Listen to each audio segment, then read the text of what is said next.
For the life of me, I do not understand why there has been so much negativity towards Caitlin Clark by members of the media. Now, a couple days ago, just when you thought you'd heard just about everything you could possibly hear, a lady named Cindy Brunson actually came out with her own take. I'm going to play this audio for you. This was from a Twitter Spaces conversation. I love the internet. I really do. This was from a Twitter Spaces conversation.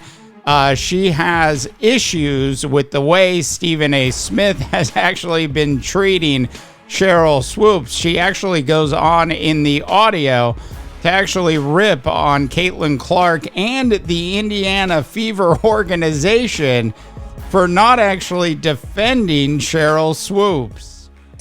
Like nobody. Skip Bayless, to his credit, he knew who Lindsay Whalen was. He knew who Maya Moore was, wanted to have a conversation. So the fact that Stephen A. is using my sister Sheryl Swoops for clicks and likes is horrifying. And I implore everybody that can hear my voice to push back on Stephen A. and say, why won't you have Sheryl on? Why won't you have Monica McNutt back? Because they called him out. He just doesn't want to face the truth. And he wants to line up in the narrative behind everybody else that Caitlin Clark came down the mountain with tablets in her hand to save the WNBA. Okay, that's my favorite line in this whole audio. It's the Mel Brooks line. I give you these 15, drops 5 of the commandments on the ground, and then says 10 commandments. Here's a news flash. The W didn't need saving. It just needed promotion. The product has never been the problem. It has always been the promotion. And part of the problem comes from the fact that Stephen A. Smith makes more money than God. So when it came to showing games at different times of the day and getting advertisers to line up, they had to pay Stephen before they could do right by the WNBA at ESPN.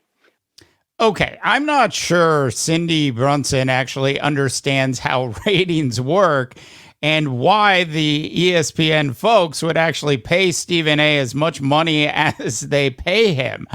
Clearly, they pay him, Sydney, because he actually does bring in ratings. Which is why ESPN lost out on this new multi-billion-dollar deal that involves 3 different platforms outside of ESPN. I just wanted to get that off my chest. And I'd also like to say, let's press the Indiana organization. If Caitlin isn't going to do the right thing, I think General Manager Lynn Dunn, Head Coach Stephanie White, Christy Sides, other folks in that organization need to push back on the vitriol that is aimed particularly at Black women and LGBTQI plus women that make up the majority of the league. Thank you for letting me have some space. So as you might imagine, after listening to that audio, there's certainly a lot of different directions and ways we could actually unpack or attempt to unpack what she was actually trying to say. I did want to point out a couple things. Now, one of them is about the WNBA product. Now, the WNBA product is different than the actual NBA product. For casual basketball fans, the WNBA product historically has, and I'm not trying to offend anybody here, it's just a different game. It's more of a fundamental style of basketball. And what Caitlin Clark has actually brought to the WNBA is something beyond that fundamental style of basketball, where you're just simply passing the ball down low into the block and you've got 2 out and 2 up and 1 in the middle. That is the standard fundamental way of playing basketball. And it's certainly the women in the WNBA have played great basketball over the years. It's just a different style basketball. Look, there's very little dunking, as we know. There's very little above the rim play that actually goes on in the WNBA.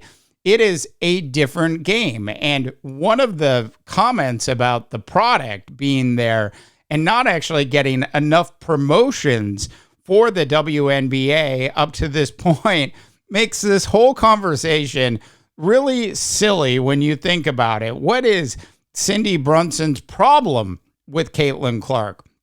Why would she be upset with somebody that would actually come into the actual league and actually spice things up a bit? In other words, make the game a little less fundamental and make the game a little bit more exciting. So for the first time in the history of the WNBA, it would actually appeal not just to the hardcore basketball fans, but to the casual fans.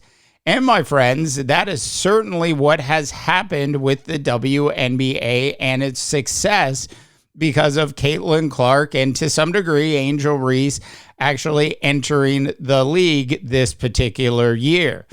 So for all of these people in the media to try to find a reason to actually hate on Caitlin Clark, it makes absolutely no sense to me at all. Now, in terms of Stephen A. Smith and what Stephen A. Smith has brought to the WNBA, now I'm not sure if you caught it, but basically what Cindy Brunson was trying to say is that Stephen A. Smith, before Caitlin Clark, didn't really know any of the basketball players in the WNBA.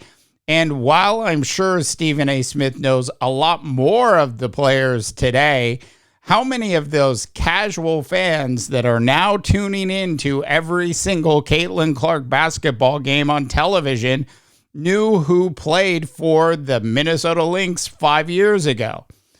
Ultimately, you are bringing in a brand new audience, Sydney, and Sheryl Swoops' issues aside, trying to actually defend Sheryl Swoops for what she said and then turn around and rip on Stephen A. Smith for making a lot of money. I mean, at the end of the day, you might not like or agree with everything that Stephen A. Smith has to say.